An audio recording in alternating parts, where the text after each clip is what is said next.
그래서 오늘 하나님이 지으신 그 모든 것을 보시니 보시기에 심히 좋았더라. 저녁이 되고 아침이 되니 이는 여섯째 날이니라. 그 창세기 1장 1절 굉장히 중요하죠. 태초에 하나님이 천지를 창조하셨다라고 선언하면서 하나님의 창조의 이야기가 나오고 있습니다. 그러나 오늘날 세상이 크리스찬일지라도 그렇게 안 믿는 사람도 간혹 있다고 들었긴 했지만 창조된 세계가 아니라고 생각하는 세계 속에 우리는 세상을 또 우리 자신을 창조하신 하나님을 믿는 신앙으로 우리가 살아가고 있습니다. 이런 하나님께서 우리에게 모든 것을 지으신 다음에 마지막으로 또 부사 아주 심히 아주 좋았더라라고 강조하시면서 창세기 1장을 마무리하는 것을 볼 수가 있습니다. 여기서 좋았더라라는 좋다라는 이 히브리어 말은 토브라는 단어인데 이것은 그 단순한 단어로 표현하면 그냥 말 그대로 좋다 또는 선하다 또는 유익하다 또는 만족스럽다 뭐 이런 굉장히 많은 단어들이 있는데 간단하게 설명하자면 이런 걸로 얘기할 수 있습니다. 그래서 우리가 창세기 1장에서 하나님이 심히 좋았더라 하셨던 이 말씀을 또 신학적으로 해석하자면 이거는 도덕적으로 선한 것이다 또는 아름다운 것이다 또 뭐 이렇게 제가 사전 찾아보니까 기능적으로 적합하고 질서가 있는 것이다 그리고 유익하다 뭐 이런 단어로 표현한다고 합니다. 그래서 이 토브라는 좋다라는 단어는 원래 어떤 대상이나 상태 그러니까 뭐냐면 이 사람은 대상이 될 수 있고 또 그 상태가 있잖아요. 하나님이 천지를 창조하셨어요. 창조한 만물의 대상이 있고 그 분위기, 상태, 컨디션이 있단 말이에요. 그것이 목적에 맞고 그 다음에 이상적인 형태, 상태에 있었음을 표현할 때 좋다라는 거예요. 그래서 여러분들이 여행을 갔어요.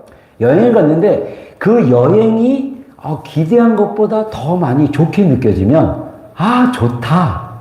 토부와 동일한 겁니다. 근데 여행 갔는데 마음에 안 드는 게 너무 많아요. 이것도 마음에 안 들고 저것도 마음에 안 들고 다 좋은데 이게 마음에 안 들어. 그러면 이거는 토부가 아닙니다. 토부는 이것도 좋고 저것도 좋고 이것도 감사하네 라고 표현했을 때가 토부입니다. 그러니까 우리의 삶이 하나님이 우리를 창조해 놓고 얘 부족한데 라고 하지 않아요. 만족스러워 하십니다. 할렐루야. 자, 여러분 스스로를 만족하기를 주의 이름으로 축원합니다. 네, 주님이 창조하신 대로 생겨 먹었어요. 그럼 만족하시면 됩니다. 근데 많은 크리스천들이 자신을 좋아하지 않아요. 못마땅해 합니다. 부족하다고 생각합니다. 연약하다고 생각합니다. 하나님은 우리를 보시기에 좋았더라라고 창조하셨습니다. 또 하나 뭐냐면 신학적으로 또 성경적으로 설명하자면 하나님께서 6일 동안 창조하신 우주와 이 만물이 있어요. 그리고 창조물들이 있습니다. 이것들이 질서와 조화를 이루어진 상태에서 하나님이 좋았다라고 하시는 것입니다. 여러분 가정에도 질서가 필요하고 회사에도 질서가 필요하고 관계에도 어떤 질서와 조화가 필요합니다. 제가 예전에 저는 고3 때 고2 때 처음 교회를 다니면서 교회가 너무 좋은 거예요. 그래서 버스로 중간에 청량리역전에서 한번 갈아타고 가는데 1시간 정도 걸리는 거리인데도 아침 9시까지 가가지고 저녁 예배까지 참석을 했어요. 왜냐? 저는 집이 별로 안 좋아했어요. 집에 가면 방 한 칸에 부모님이랑 형이랑 또 동생이랑 같이 지내는데 일을 많이 시켜가지고 연탄 배달도 시키고 채소, 배추도 배달하고 막 부모님이 장사하는 걸 다 도와줘야 돼요. 그러니까 저는 집이 편한 게 아니에요.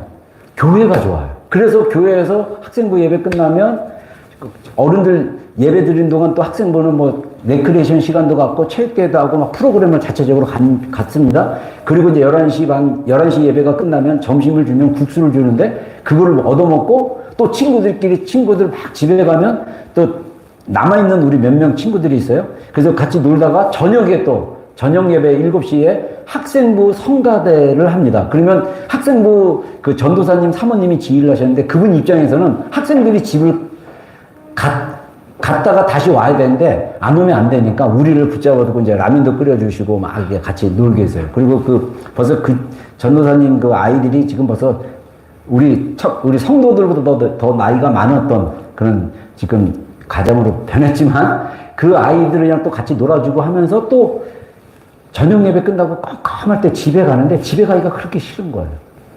여러분들 집 안에는 원래 가정이 하나님이 창조한 가정은요 좋아야 돼요.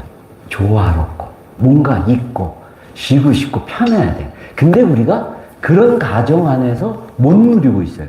그거는 하나님이 우리의 삶에서 뭔가 정말 하나님이 도와주시고 또 우리가 교정할 영역이 있다. 저는 그렇게 생각합니다. 그래서 우리의 삶이 하나님 보시기에 좋았더라.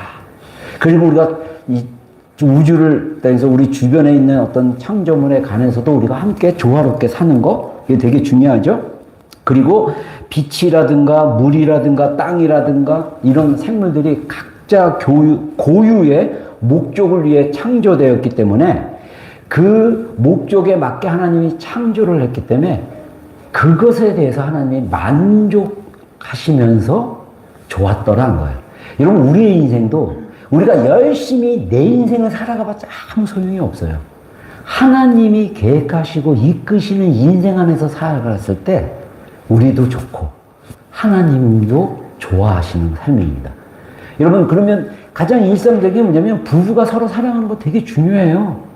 근데 살다 보면 연애할 때는 뜨거웠더라도 언젠가는 식는 시기가 있고 싸우는 시기가 있고 멀어지는 시기가 있고 또 침체기도 오고 이런 여정은 인생의 삶에서 다 있어요.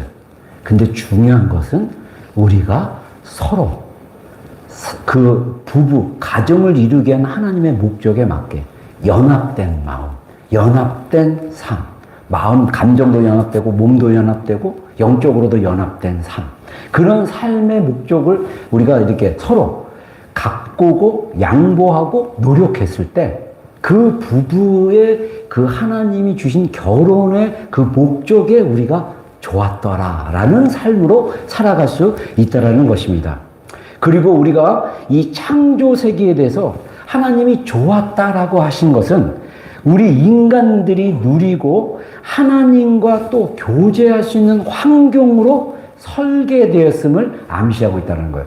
우리가 자연을 별로 안 좋아하고 어두운 방에서 게임을 좋아하고 막 어두운 데서 노는 걸 좋아한다면 그거는 창조된 목적에 따라 사는 인생이 아닙니다. 정말 우리의 인생은요, 자연을 즐기고 하나님이 창조하신 세계에 대해서 우리가 또 관계도 갖고, 그래서 물론 개에 대한 어떤 두려움, 동물을 싫어하고 또 뭐를 싫어하고 하는 어떤 특별한 그런 것들도 있을 수 있지만 우리의 몸과 생각과 마음들은 자연 세계와 또 하나님이 창조하신 이 세계 안에서 함께 교류하고 교제하고 좋아하고 하는 그런 목적으로 이렇게 창조됐어요. 그리고 하나님과의 교제도 굉장히 중요합니다.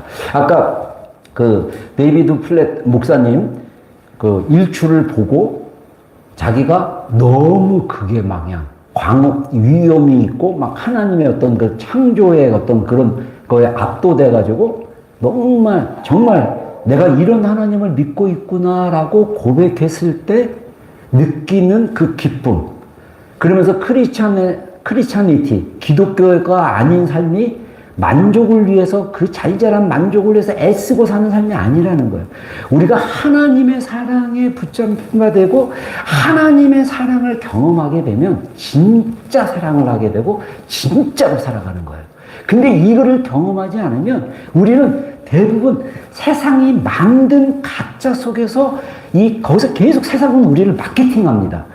더 사라고. 너 이거 가지면 더 만족할 거야. 너 이거 소유하고 이거 누리고 이거 입고 여기에 가면 너의 인생은 행복하고 좋아질 거야. 근데 우리의 인생은 근원적으로 하나님의 사랑으로 충만해지고 경험되어져야 만족스러운 삶이 되는 것입니다.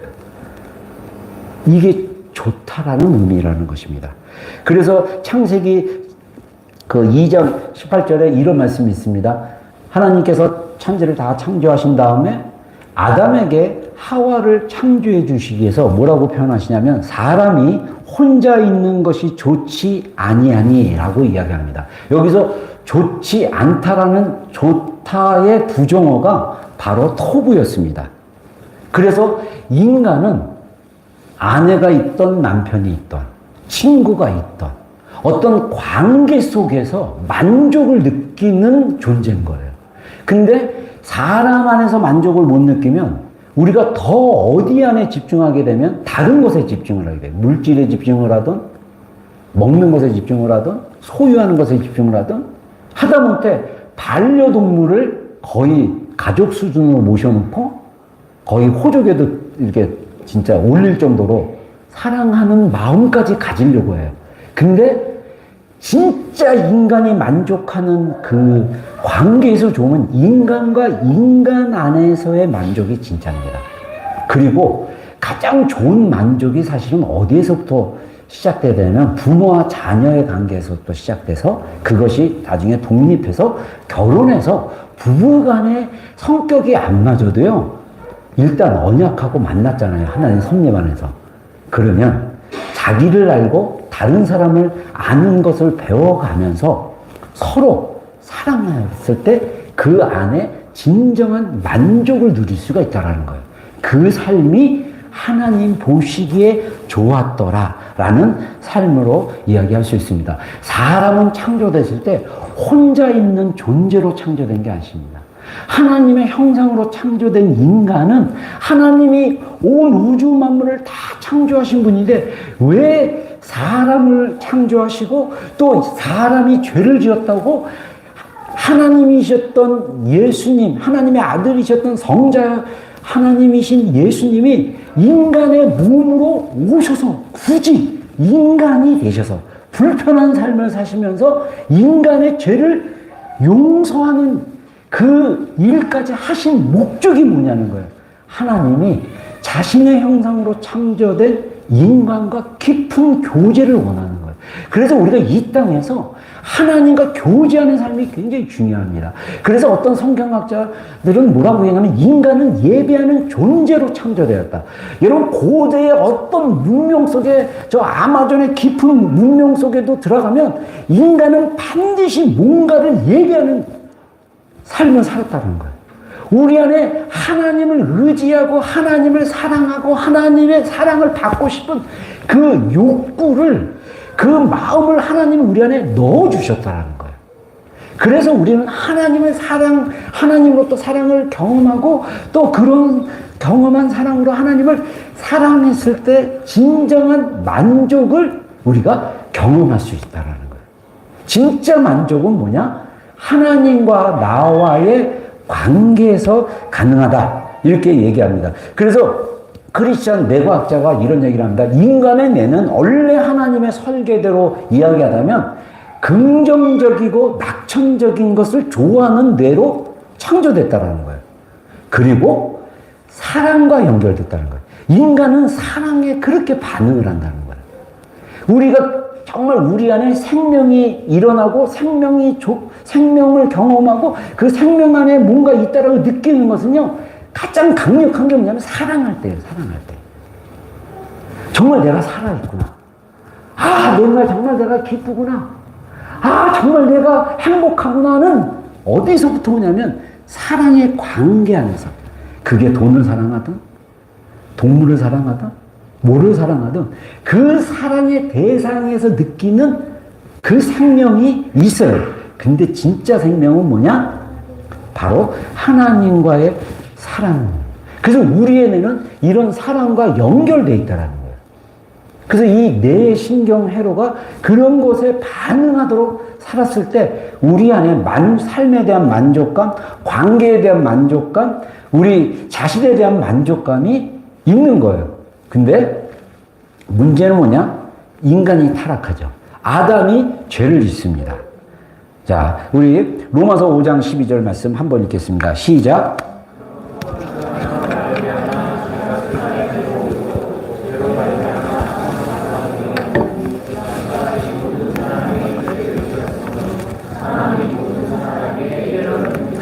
여기서 한 사람이 누굽니까? 아담입니다. 아담으로 말미암아 죄가 들어왔어요. 그리고 죄가 세상에 들어옴으로 말미암아 사망, 인간은 죽을 수밖에 없는 존재로 전락하게 되고, 그래서 모든 사람이 죄를 지었고 사망이 모든 사람에게 이르렀다. 영향을 미쳤다라고 얘기합니다.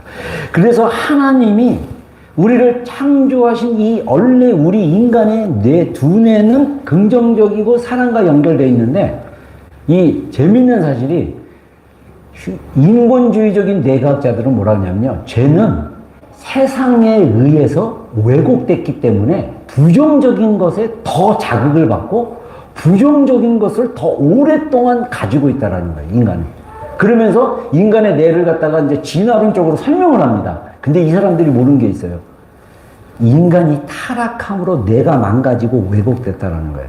여러분들, 우리가 우리의 삶 속에 우리의 감정도 왜곡이 됐습니다.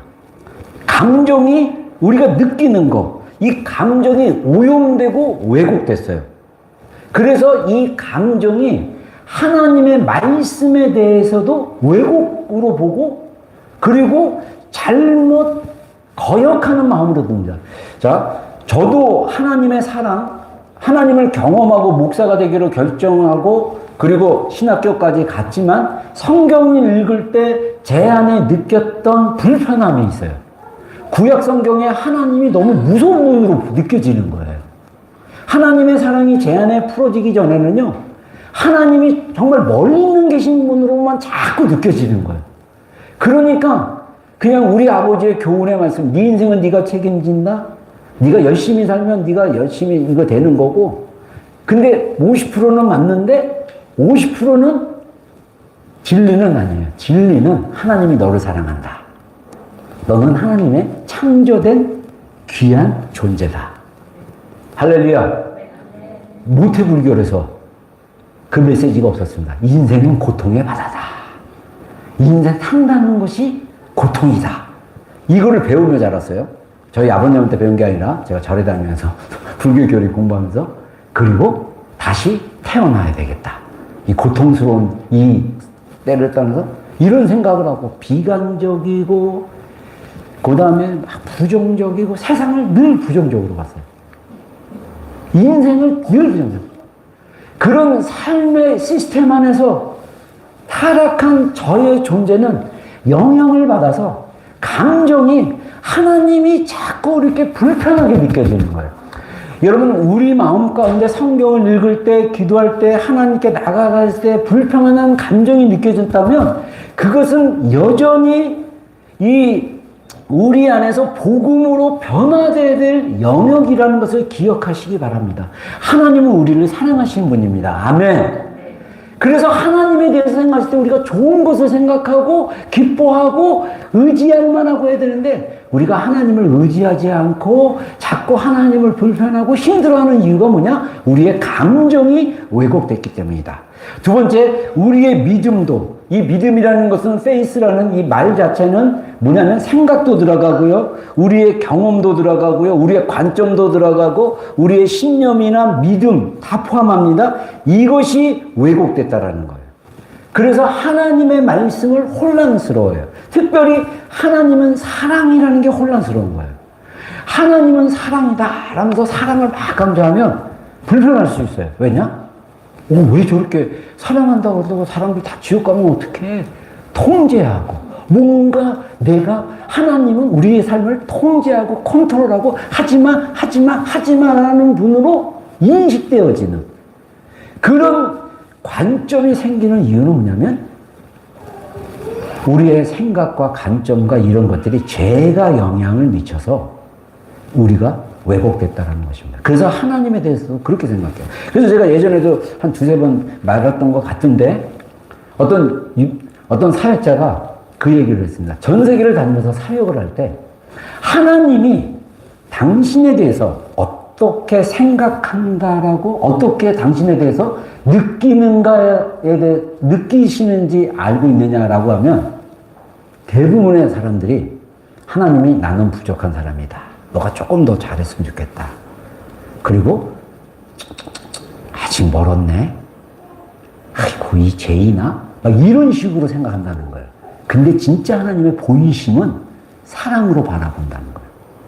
그러면 내가 지금 제대로 믿음도 없고 내가 제대로 살지도 못하는데 나를 사랑하고 있다고요? 사랑할 수가 있죠. 그러니까 예수님이 당신을 위해서 죽으시고 희생하신 것이다. 하나님의 관심은 사랑이에요, 사실. 여러분들 뭐 잘못했나 야단치고 심판하려고 하시는 분이 아니라 우리를 사랑.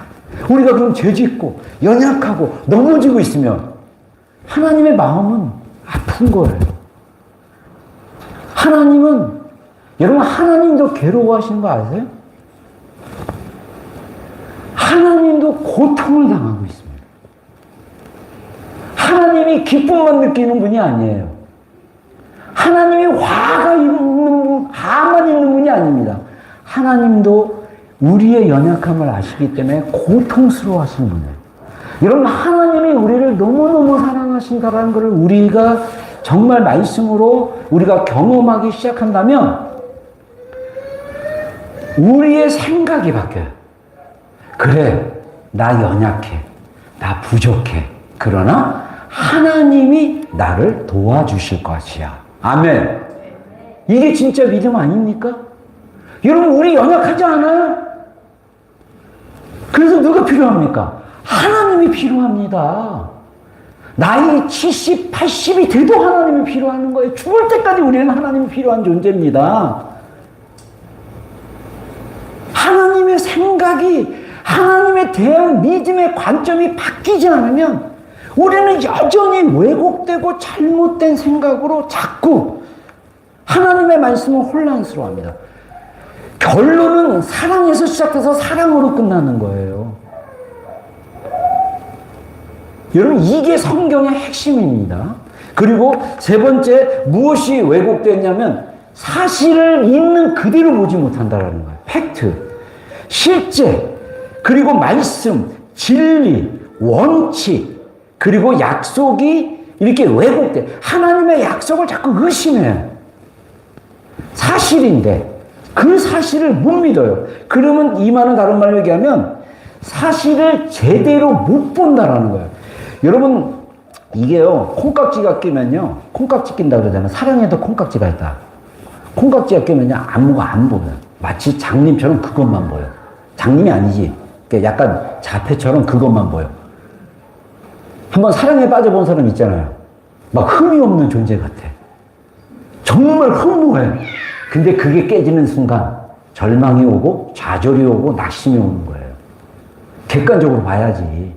내가 사랑하고 내가 좋아하지만 이런 부족함이 있구나. 네? 그거를 사실로 보지 않으면 막 화가 나는 거예요. 분노가 나는 거예요. 여러분, 자식들에 대해서도 마찬가지입니다. 자식도 있는 그대로 뭔가 부족한지, 얘가 뭐가 필요한지 이거를 보지 못하면요, 그냥 자기 보는 식대로 보는 거예요. 얘는 이거 부족해, 얘는 이걸 해줘야 돼. 자기 식대로 보는 거예요. 있는 그대로 보는 그 관점. 여러분, 우리가 사실은 객관적으로 본다 그러잖아요. 주관적으로 본다는 거는 내가 내 관점으로 보는 거고, 객관적으로 본다는 건 뭐냐면 다른 사람도 봤을 때 또 동의할 수 있는 그런 거를 얘기합니다. 사실이라는 것은 내가 아무리 우겨도 진리일 경우는 사실이에요. 예를 들어서 내가 이런 비유를 많이 했죠. 해가 서쪽에서 뜬다라고 막 주장을 해도 해는 동쪽에서 뜹니다. 예를 들어서 내가 밭을 심으면 콩이 날 거라고 우겨도 심어봐. 팥 심으면 팥이 나요. 콩이 나지가 않아요. 이런 건 진리예요. 근데 그 진리를 헷갈려해요. 왜냐? 말씀을 혼란스러워하고 이런 것들이, 그래서 사실은 사실대로 보는 관점, 객관적으로 보고 하는 것들, 이런 것들이 다 뭐냐? 죄로 인해서 영향을 받게 됐다는 것입니다. 중요한 것은 예수 그리스도께서 이것을 사실은 복음적으로 얘기하면 회복시켰어요. 로마서 5장 17절 말씀 함께 읽겠습니다. 시작. 한 사람의 범죄로 말미암아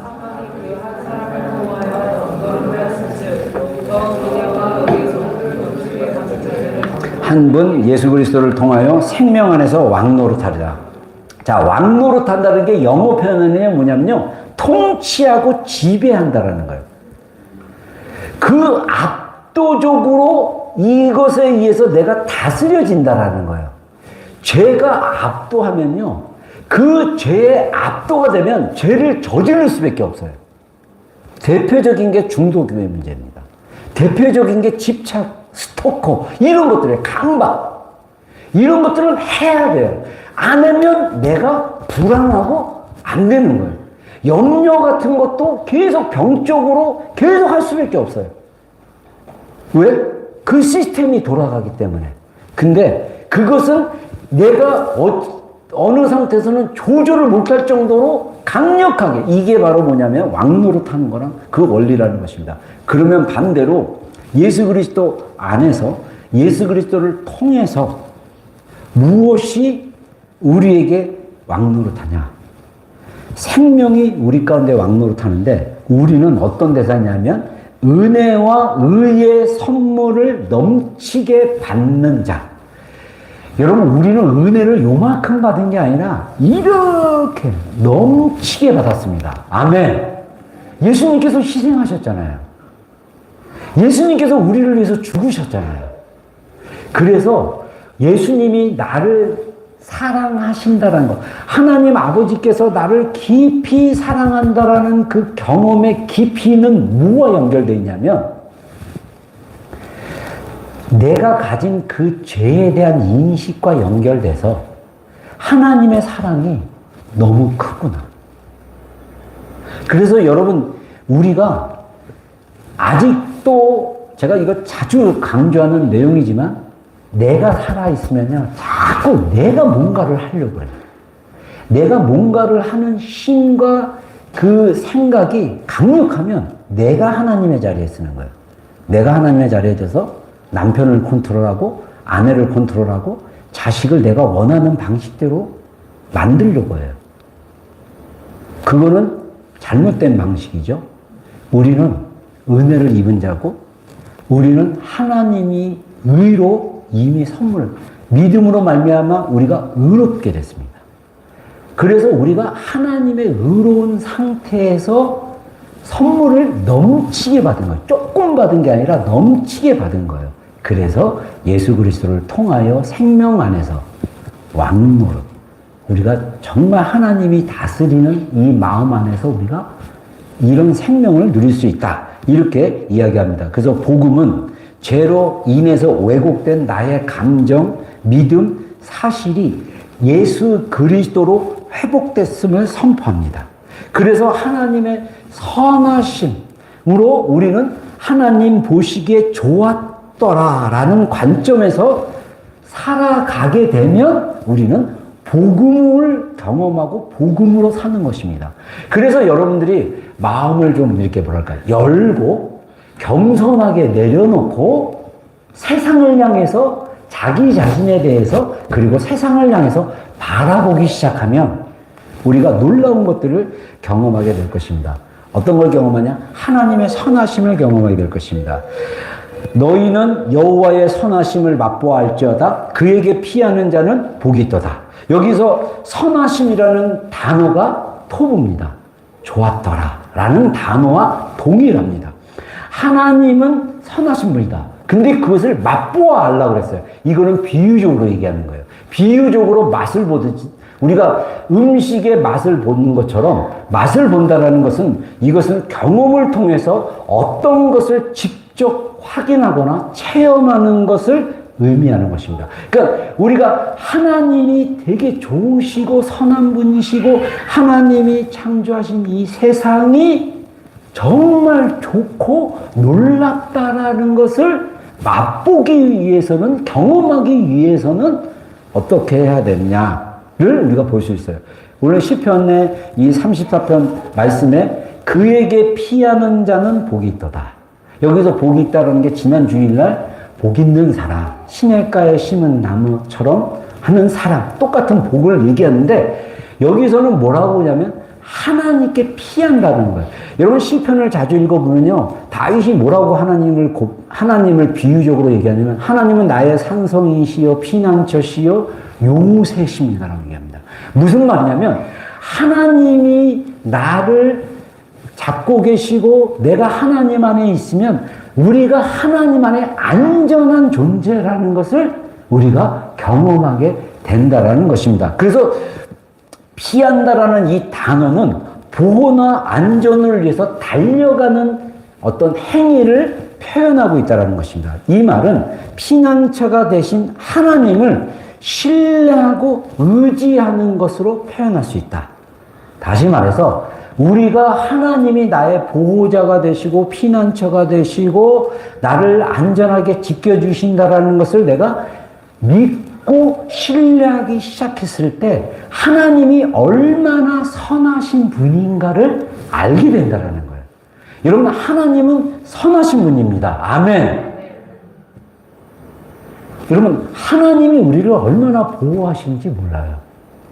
하나님이 우리를 어떻게, 그래서 우리가 이 하나님의 선하심을 맛보아 보려면 하나님을 신뢰하고 의지하는 것으로 선택하고 우리가 고백하는 것이 굉장히 중요합니다. 그거 외에 골로새서 말씀에 보면 우리가 하나님의 선하심을 맛보았을 때 하나님이 우리를 창조하신 심히 보시기에 좋았더라 라는 인생을 살 수 있다는 것을 여러분들에게 설명해 주고 있습니다. 자, 우리 골로새서 3장 10절로 11절 두 절 말씀 읽겠습니다. 시작. 새 사람을 입었으니 이는 자기를 창조하는 이의 형설을 따라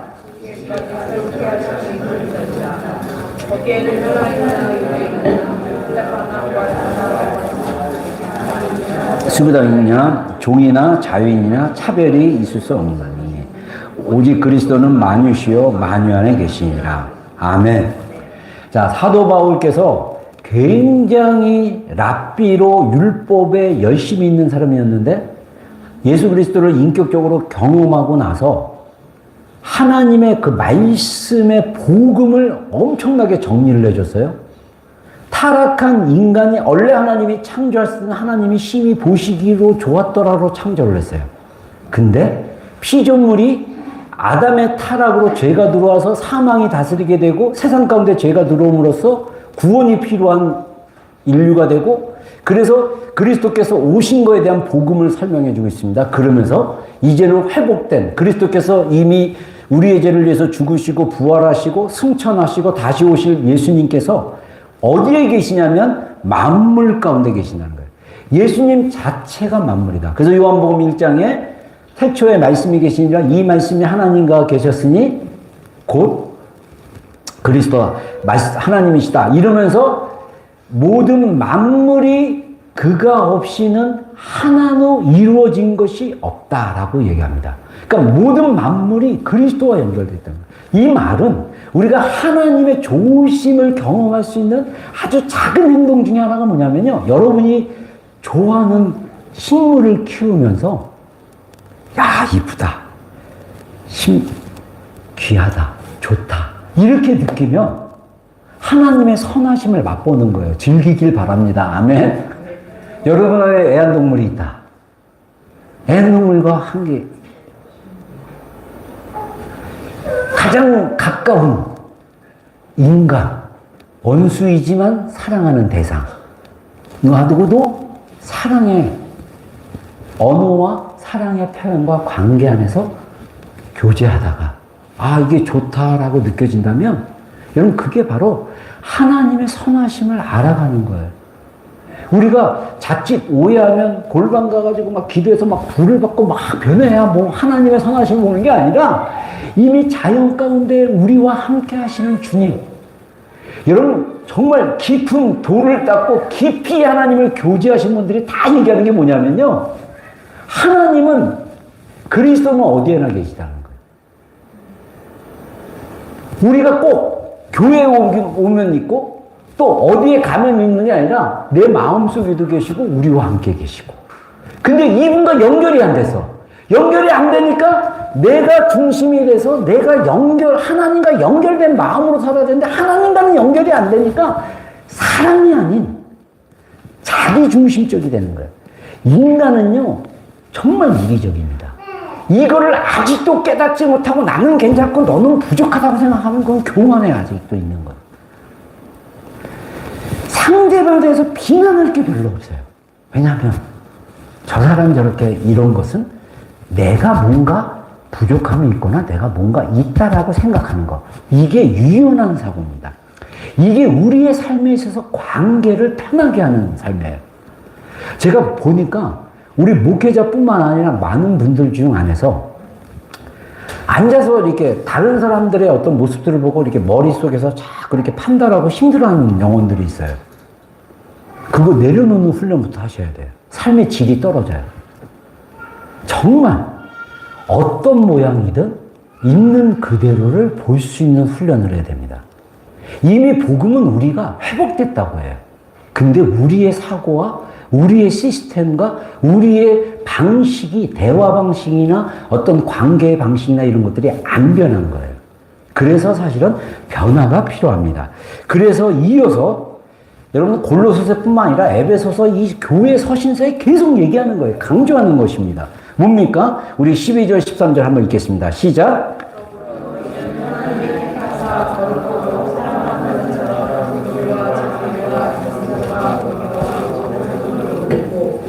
예.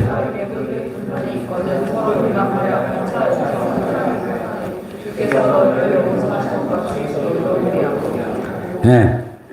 자, 여기서 우리가 알만한 단어들이 쭉 나옵니다. 근데 여기서 우리가 긍휼히 여기고 자비롭고 겸손하고 온유하고 오래 참고 막 이런 삶을 살려면 우리가 어떤 인식을 내 안에 완전히 몸에 체득화돼서 이것이 그냥 믿어지고 그래서 내 생각이 바뀌어야 되는 거예요.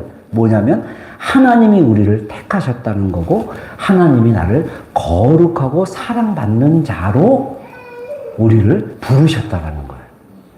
이게 몸 안에 체득화가 안 되니까 긍휼이 없어요. 자비가 없어요.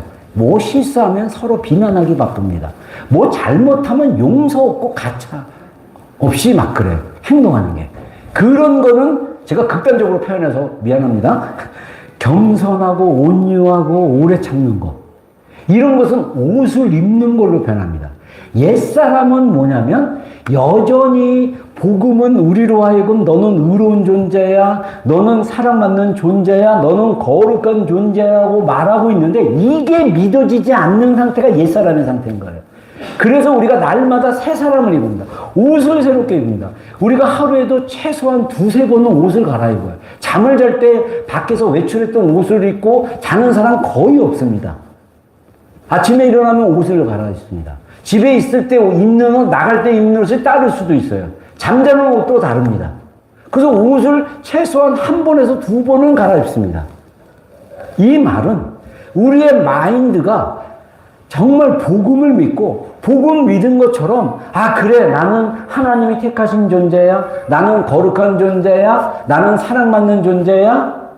그래서 다른 사람을 불쌍히 여기고 정말 자비로 또 긍휼로 똑같은 말이군요. 긍휼, 자비, 겸손, 온유, 오래 참음. 여러분 이 단어들이요 갈라디아서 성령의 9가지 열매 안에서 나오는 거예요. 내가 이것을 내가 믿고 긍휼을 보여주고 자비롭게 대하고 내가 참아주고 겸손하고 내가 온유하게 행동을 하고 말을 하고 그렇게 살아가면 우리가 그 안에서 하나님의 선하심을 경험할 수 있다는 것입니다.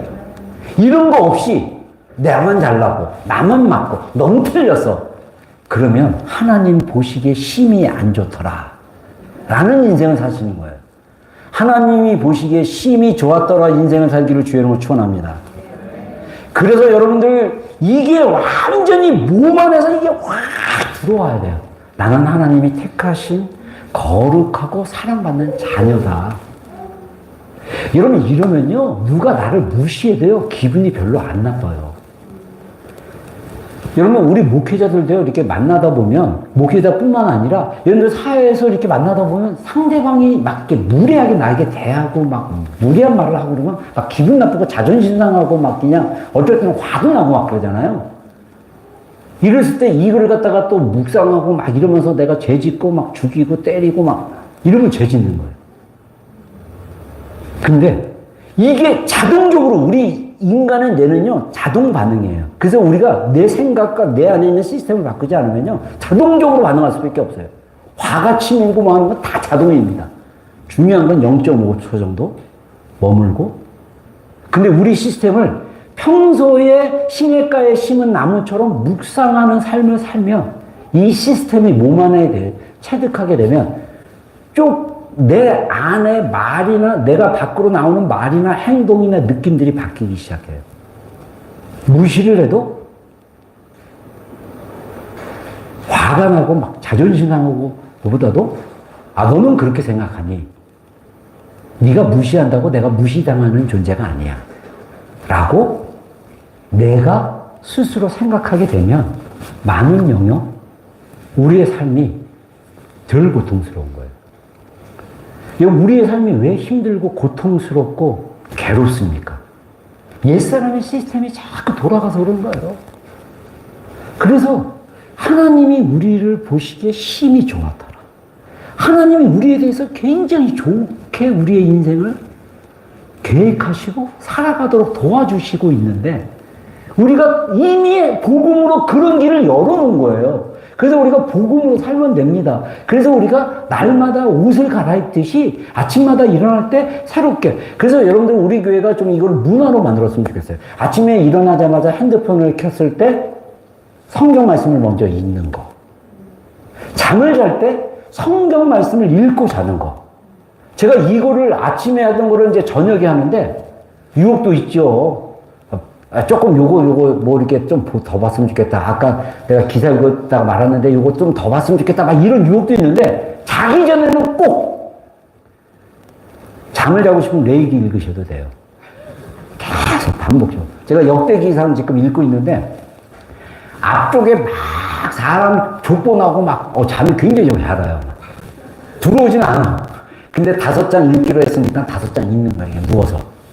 그러면 막 잠이 막 이제 막 오려고 막 해요.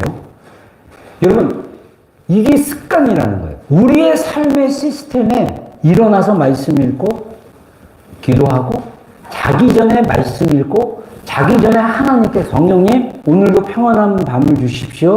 성령님, 좋은 꿈을 꾸게 해주십시오. 성령님, 저와 함께 해주세요. 라고 의식적으로, 의도적으로, 습관적으로, 그래서 나의 뇌 시스템이 그렇게 자동적으로 체화되고 바꿀 수 있도록 하는 거. 이렇게 돼야 된다는 거예요. 그랬을 때 하나님의 선하심을 맛볼 수 있다.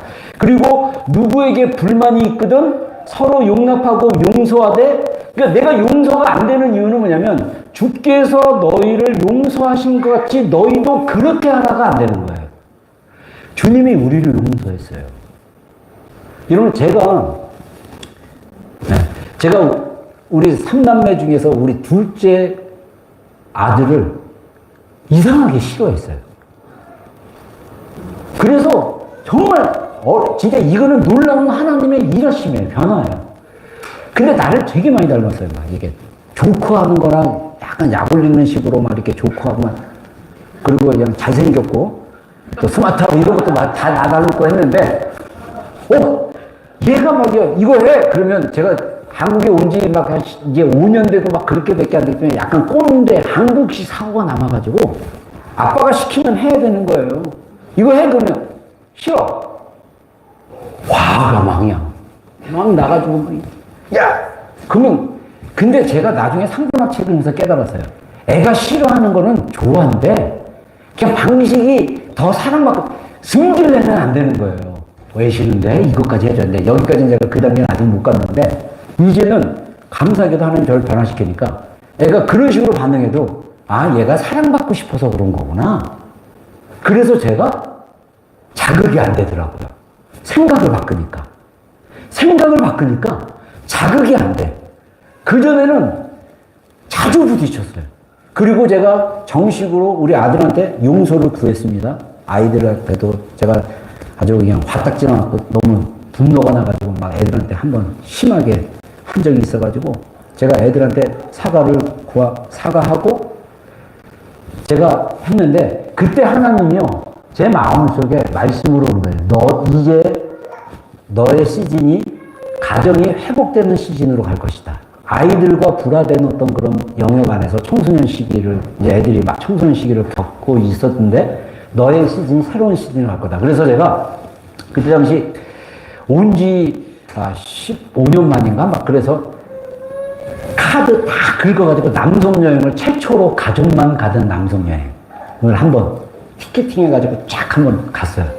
가고 나서 제가 첫째 날 저녁에 아이들한테 아빠가 너무 젊어서 막 너희들한테 승질 부리고 이랬던 거 미안해. 그리고 사과하고, 그리고 특히 우리 아들, 첫째 아들이지만 둘째와 사과하고 화해하고, 그리고 관계가 회복되어지기 시작했는데 저는 너무 감사해요.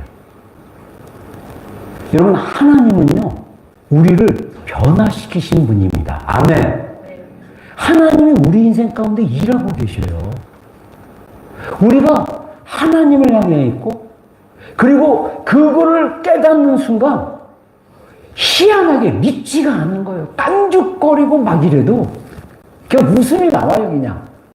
그리고 그 아이가 이렇게 어렸을 때 이뻤던 게 기억이 나지고. 여러분, 제가 지나면서 후회됐던 게 뭐냐면, 우리 아이들이 너무 나름대로 이쁘고 귀엽고 이 고유의 그것들이 있는데 그거를 즐기지를 못한 거예요. 그때 청년들 데리고 개척교회 한다고 막 그냥 힘들게, 집에 오면 막 스트레스를 내면 애들한테 풀고 막, 이게 내가 스트레스를 받고 있는지도 모르고 막 지냈어요. 근데 이제 저를 알아가기 시작합니다. 스트레스 받는지 아닌지, 내가 몸이 어떻고 행동이 어떻고 이러면 내가 뭔가 이게 있구나. 여러분, 우리가 정말 하나님 보시기에 좋은 인생으로 살아가는 게 복음으로 살아가는 것입니다. 아멘. 그래서 딴 게 아니라 하나님이 우리를 용서하는 것 같이 우리가 용서하면 돼요. 용서가 안 된다는 것은 아직 하나님이 나를 용서하는 그 용서의 깊이가 경험되지 않았기 때문이에요. 그래도 내가 용서하기로 결정하고 용서한다고 선포하고 용서하기로 행동하기 시작하면요, 어느 정도 시간이 지났을 때 하나님께서 진짜 하나님의 용서하심을 경험하게 함으로써 자연스럽게 그 용서의 문제가 해결될 수 있다는 것입니다. 마지막으로 우리 14절 말씀 보겠습니다. 14절 시작. 이 모든 것 위에 사랑을 더하라. 이는 온전하게 매는 띠니라. 그리스도의 평강이 너희 마음을 주장하게 하라. 너희는 평강을 위하여 한 몸으로 부르심을 받았나니 너희는 또한 감사하는 자가 되라. 모든 것 위에 사랑을 더해라. 여러분, 정말 여러분들이 2024년 평가했을 때 내가 사랑으로 했는지, 아니면 내가 다른 어떤 동기를 가지고 했는지를 점검해 봤으면 좋겠습니다. 그리고 우리의 마음이 그리스도의 평강으로 우리의 마음이 정말 다스려진다면 우리가 감사하는 삶이 있어요. 여러분, 진짜 우리의 생각과 컨셉을 바꿀 수 있는 가장 쉬운 방법 중에 하나는 감사하는 태도를 짓는 거예요. 그럼에도 불구하고 감사하는 거. 감사 조건 5가지 쓰고, 그래도 불구하고, 이랬는데도 그래도 감사해요. 그리고 또 하나는 뭐냐면, 내가 사랑으로 했는지, 내가 2024년 나 자신을, 나의 가장 가까운 이웃인 배우자를, 그리고 또 다음에 이웃인 자녀를, 부모님을 얼마나 사랑했는지. 사랑으로 모든 것에 사랑을 더하라. 이것이 온전하게 매는 띠니라. 가정이든 교회든 직장이든 친구 관계든 그게 사랑으로 연결됐을 때 온전하게 이어지는 관계로 이루어진다 라고 성경이 이야기했죠. 여러분, 이런 것들을 통해서 여러분들의 마음이 그래, 이렇게 해봐야겠다, 내가 이렇게 살아봐야겠다, 이렇게 한번 노력해봐야겠다라는 마음으로 받는다면 이것이 하나님의 주시는 마음이고, 중요한 것은 우리가 하다가 또 스톱해도 돼요. 다시 시작하면 됩니다. 중요한 것은 하나님이 우리를 심히 보시기에 좋았더라는 삶으로 우리를 보고 있고 이끌어가고 계신다라는 거예요. 그래서 우리가 못하고 힘들고 괴롭고 낙심될 때 하나님께 피하고 하나님께 도움을 구하고 주님 도와주십시오. 그래서 우리의 생각과 마음과 감정의 이 시스템 장착이 하나님을 의지하고 하나님과 연결된 마음으로 살아갈 때 2025년도 또 정말 심히 보시기에 좋았더라의 인생이 되지 않을까 생각해 봅니다.